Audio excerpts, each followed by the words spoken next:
araba ho antsika malagasy rehetrarehetra manerana ny Madagasikara dia Madimasy indray no mitsidika ny tokantranonareo rehetrarehetra. Mifarana moa zao ny saison 3 ny Madimaso dia maromaro ihany ny zavatra azo tsoahana nandritran'izay fotoan'izay. Teo ny fisiany minitra ny commentaire eo ihany koa ny fanaovana micro-trottoir kely na ny reportage izay mahakasika ny lohahevitsika isan-kerinandro. Ndao ato dia ho arahantsika avy hatrany ny fantanina. Vetivety kely aloha, maneno ny telefona. Santatra. Vetivety kely miala tsiny indrindra. Oui, ahoana aky? Problème be mihitsy aky ohatra ny endrikendrehan'ny olona nangalatra zany le olona atao amboniny aky vovonoa zareo ao izy dia maratra be mihitsy dia davy zareo atao fitsaram-bahoaka zany sao dia mba ohatra hoe mahita hevitra indrina ohatra hoe mahitahita olona any ambonimbony any. Izy maratra be zany koa zao manahirana. Calme fotsiny ry. Za manana solution an'izany, za mahafantatra olona aloha afaka miregle an'izay amin'ny fitsaranao e. Asy avy tonga fotsiny ny mpianakamo sady asy avy mitondra vola fa vita regle momba an'izany e. Dia misaotra betsaka aky entsoa dia rehefa eo zany e. Zay. Araka ny hitantsika teo dia ny fitsarana ara-drariny lohahevitra voizitsika androany. Apatsefika avy hatrany ny fanontaniana voalohany. Ankatoavinao ve ireo fihetsika miendrika ho fitsaram-bahoaka? Nahoana? Fanontaniana faharoa. Ahoana ny fomba hamerenana ny fitokisana ny fitsarana? Fanontaniana fahatelo. Mananjoana avitra ny an'olona ve tsika eny fa na dia meloka azy izy? Ekenao ve raha verina ny fanamelohana ho faty? Nahoana? Andao raha arahantsika avy hatrany fa nadiadina natao Madimaso. Ankatoavinao ve ireo fihetsika miendrika ho fitsaram-bahoaka? Nahoana? Za aloha zany dia tsy mankato mihitsy satria ny antony dia tsotra ihany. Rehefa tezitra ianao dia tsy voalanjalanja ny fihetsika ataonao, tsy voasaina ka matetika mifala amin'ny famonoana olona.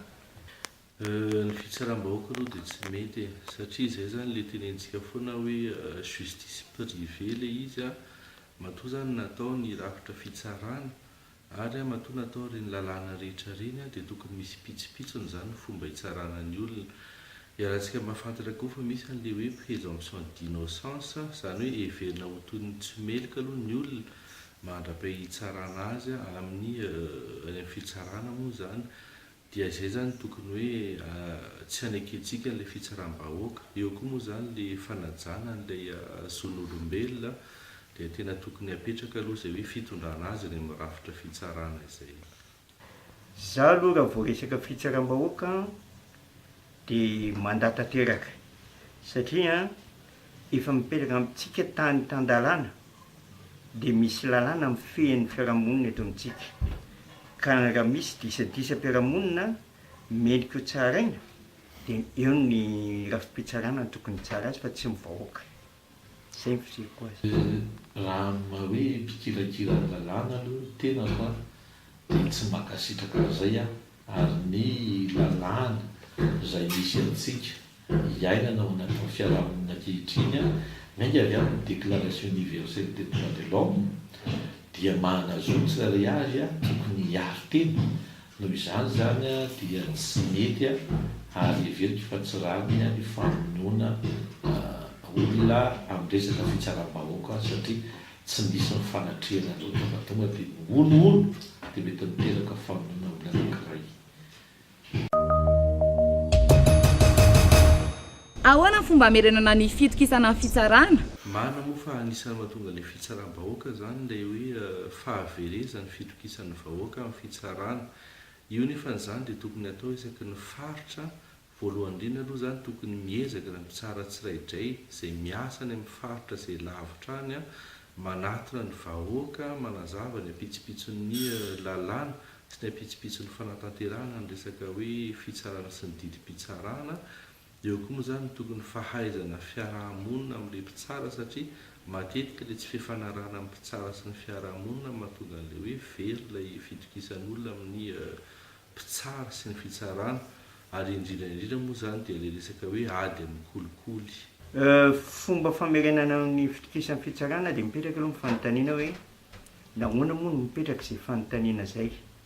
matoa mipetraka izay fanontaniana zay amiko a dia misy fihetsika mifanohatra amin'ny lalàna misy zany lalàna velona misy eto zany ka izay zatra tsy avy amin'ny fitsarana fa mipetraka aloha politika pirenena amin'ny fotona-panjakana eo zany a efa mila jerena mila autocritique amin'ny teny frantsay aloha ny fotona-panjakana satria izy io a matoa misy zay dia misy ny amin'ny teny frantsay hoe mauvaise gestion de l'affaire nationale ka hatrany amin'ny fotony mihitsy zany ny tokony jerena an'ilay izy a ahafahan'ilay vahoaka matoky an'ilay fotona-panjakana sy ny fitsarana zay amiko ny fijeriko azy aloha tokony misy ezaka avy amin'ny olona rehetra voalohany indra aloha amin'ny zareo mpitsara tokony tsy izy mihitsy no anao proposition amin'ny olona manantona azy hoe a ameo vola ohatran'izao a dia ataoko ohatran'izao didi mivoaka faharoa avy amin'ny vahoaka mihitsy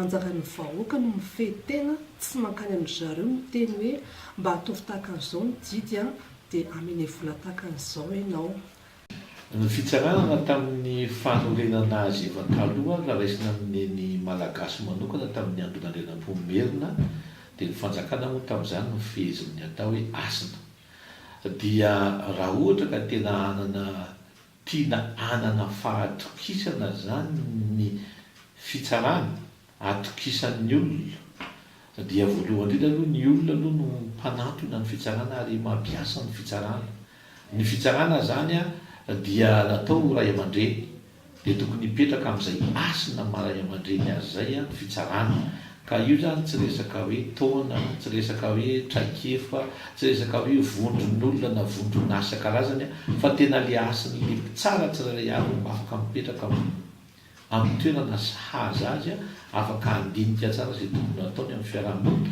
zay manana asa manokana satria ho ahy manokana zany teny fitsarana tsy mba tony sahana asa sy ny sehatra asa hafa rehetra fa natao izy zany fify ho arofanina mba hitazomana ny olona hipetraka somatsara anatin'ny famokarana sy ny fiainana ara-dalàna sy araka ny tokony ho izy raha tiana ho asina manana asina izy zany dia ny asiny le mpitantana ao anatiny ny mpitsara indrindra le mpikirakirany lalàna ao anatiny zay zany ny tena takiana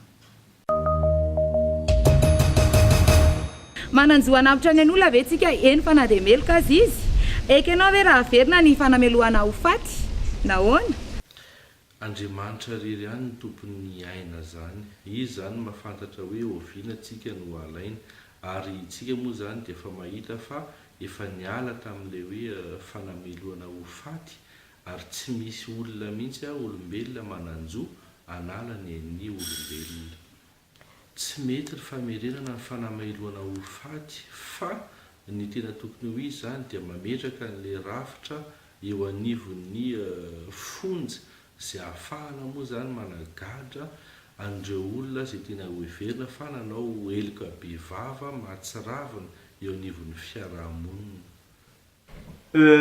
io a fanamelohana ho faty a misy antony aloha mipetraka izay nahoana ny hoe averina ny fanamelohana ho faty raha tamin'ny andro fahampanjakana dia me zay mangalatra sy ny sisa ohatran'ireny iny misy lalàna zay tokony jerena any le code phérisien 105 article 105 tsy sadidiko tsony izy iny tamin'ny andro fahampanjaka iny jerena iny hoe inona ny tokony ahitsy inona ny tokony azo raisiny fa raha hoe averina ny lalàna ny fanamelohana ho faty io tsy anjarako mamaly an'izay zahatra fa sosikevitra na roson'ny rehetrarehetra dia ho dinian'ny eny amin'ny assemblée dinian'ny fitsarana dia zay vo hoe ampiarina le izy fa raha mifanojo amin'ny lalàna le izy dia ekeko fa rehefa tsy mifanojo tsy ekeko ny hoe meloka na tsy meloka dia sarotra be mieritreritra azy fa ny olombelona tsy manao zavatra tsy amin'ny antony fa misy antony avokoa ny zavatra fihetsika ataony olombelona ka mety avy amin'ny fiarahamonina zany mety hoetra tany anatiny zany mety avy amin'ny fiainany zay iainany andavanandro eny koa tampotampoka teo mahatonga zay amiko zany dia raha rasitsiny raha ohatra tokony mba enona aloha izy afaka hiaro tena zay voandraisana fepetra ary ny fanasorana haina na io safidiny tsirairay na io safidiny fiarahamonina zay voafaty anaty lalàna za aloha zany dia tsy makasitraka amin'izay aho. Raha ny fahalalako anazy lalàna misy atao amintsika eto Madagasikara aloha zany jerena dia mbola hiainana ny lalàna mifeny fanamelohana ho faty. Raha tsy hijeritsika afa-tsy nyresaka any amin'ny andininy 5-7 izay amin'ny lalàna fahamaizana momba ny trahison any amin'ny 304 raha tsy diso ihany keo izay 403 dia voafaritra ihany keo momba ny amin'ny meurtre mbola misy ihany keo peine de mort. Zany hoe raha ny lalàna velo ataontsika zany dia mbola misy ny fanamelohana ho faty. Teninao zay tenitsika zavatra azo tsoahana mahakasika an'ireny vidéo hitantsika reny dia hoe tsy ekentsika malagasy ny fitsaram-bahoaka sy ny fanamelohana ho faty. Tao anaty commentaire za zao dia nahita misy manamafy hoe tsy atsika olombelona ny aina fa an'Andriamanitra, zany hoe tsy manana zotsika aka ny ain'ny hafa. Misy ihany anefa amin'izao fotoana izao ny fitsaram-bahoaka inona mety ho anton'izay. Misy ihany koa ny milaza hoe tsy mahatoko fitsarana tsony ny vahoaka malagasy na koa hoe tsy mahatati-tsindry azo lena tsony.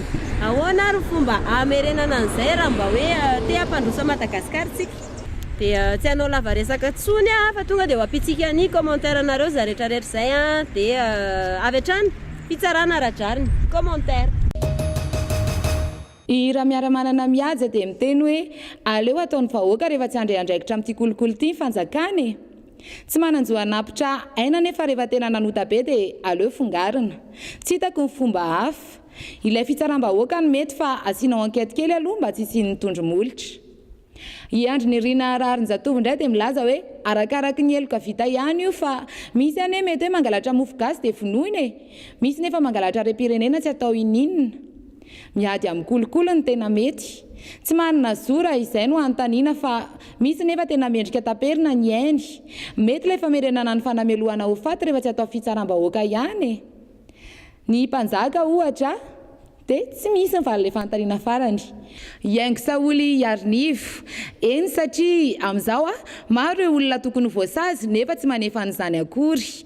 Rehefa tsy misy tranga na heloka tsotra io na heloka bevava dia tokony omena izay meloka ny sazisazy azy ary tsy hijerena tafan'olona. Antsoina ny daholo be hanatrika amin'ny fitsarana mba ahafahana manamarina fa voasazy tokoa ilay olona. Tsy manana sika na dia meloka azy izy. Ekeko satria misy olona tena efa tsy miendrika ho azy intsony no velona raha ny zavatra vita amin'ny jerena. Ohatra hoe manolana zaza roa taona, mahafaty olona tamin'ny zavatra tsy tokony hamonoana azy. Alefa mipetraka lavitry ny fiarahamonina. Dia izay indray ary ny vaovao azonay sentsona rosanareo androany. Azadiny fa efa ao amin'ny page Facebook ny Madimasa sady lohahevitrantsika amin'ny herinandro. Ny fomba fandraisana anjara tsy miova fa afaka mamaly ianao amin'ny alalan'ny commentaire na vidéo kely na sary kely. Zay indrindra ao amin'ny page Facebook ny Madimasa foana no ny vaovao rehetrarehetra mahakasika an'ity fandaharan'ity dia mariana kely fa efa mifarana indray zao ny saison 3 dia hiditra ihany koa ny saison 4 izay anasana anareo rehetrarehetra mazoto hamoaka hevitra, mazoto hizara vaovao avy any amin'ny fiarahamonina. Dia toy ny mahazatra moa dia atao Madimasa isan-kerinandro miteny ianao dia miteny tsika. Dia bye bye indray.